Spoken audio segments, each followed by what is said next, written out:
Oh, the garden. Yeah. Here we go. We've got lots of little plants over here. We've got a giant coleus plant right here. We've got the one hot pepper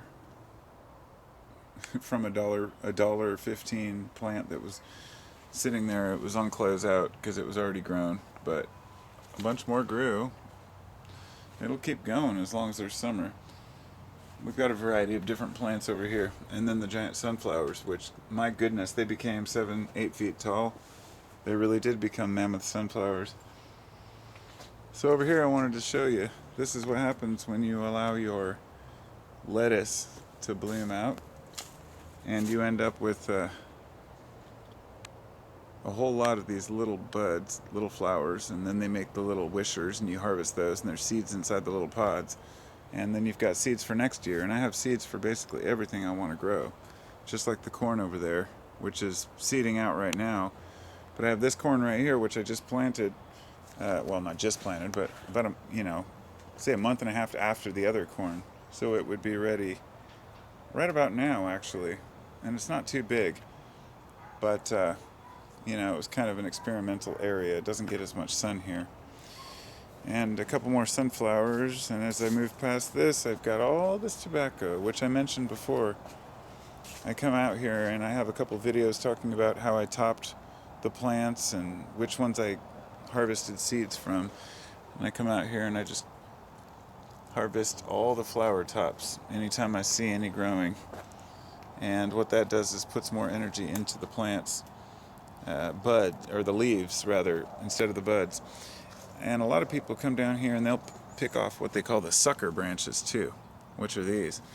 I honestly just leave them because the smaller the leaf, the more potent it is, and I'm harvesting these for ceremonial use, not for quantity. In other words, this is all about quality here. And this is going to be some quality tobacco. But what I wanted to share was this. And I made a video mentioning this and asking people if they knew what it was.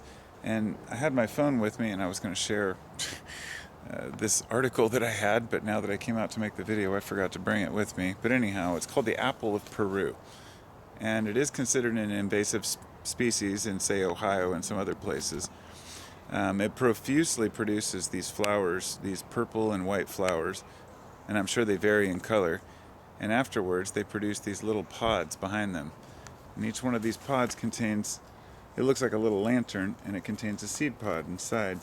And in each one of these seed pods, there's hundreds of seeds. And so it is a very profuse breeding plant. And so I can see why people would consider it a noxious weed because, here's a little tobacco growing here. Hey, buddy, what's going on? You can see some of the seed pods, and they rattle like an actual rattle because of all the seeds that are inside. And these little brown ones are actually ready to harvest at any time. Break them open, and there's the seeds. They're super tiny.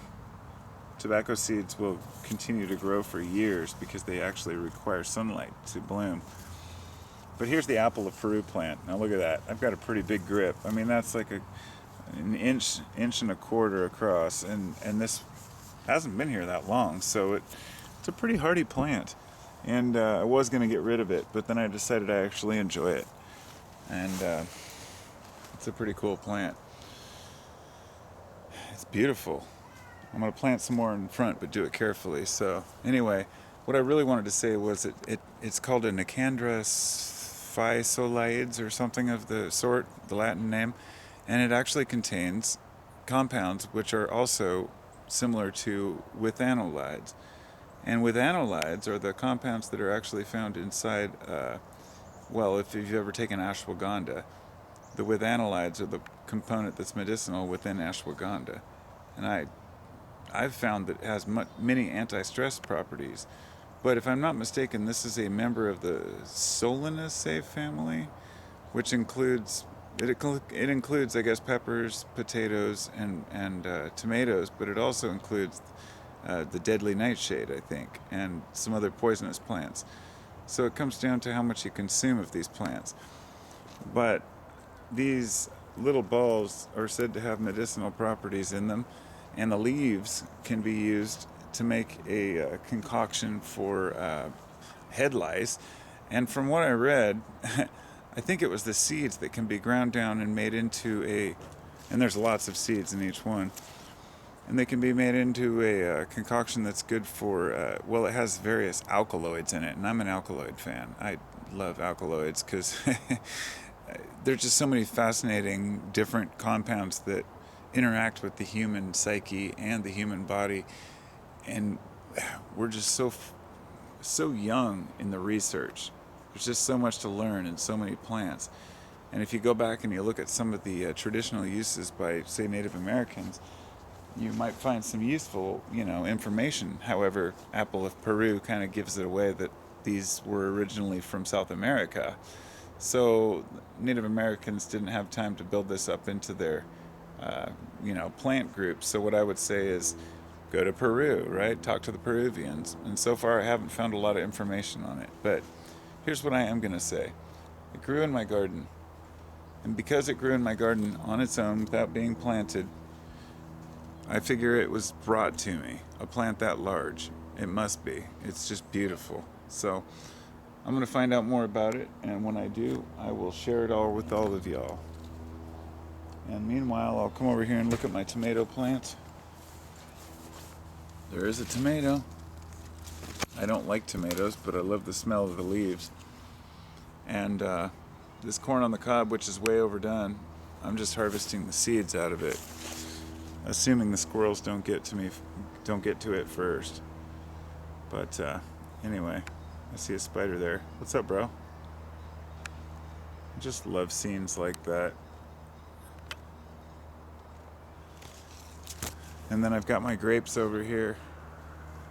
And if you look in the grapes, what do we got there? Hey, little buddy. This is what we call a thief or a bandit. The squirrel is banditizing all of my grapes over here. So I'll see what I have left. Hey, bro. Whoa, don't run. Don't be scared. You know it's cool. Sorry, I didn't know you were there.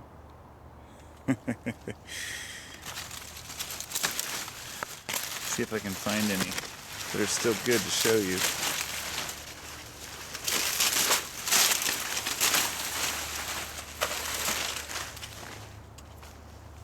They might be all gone now.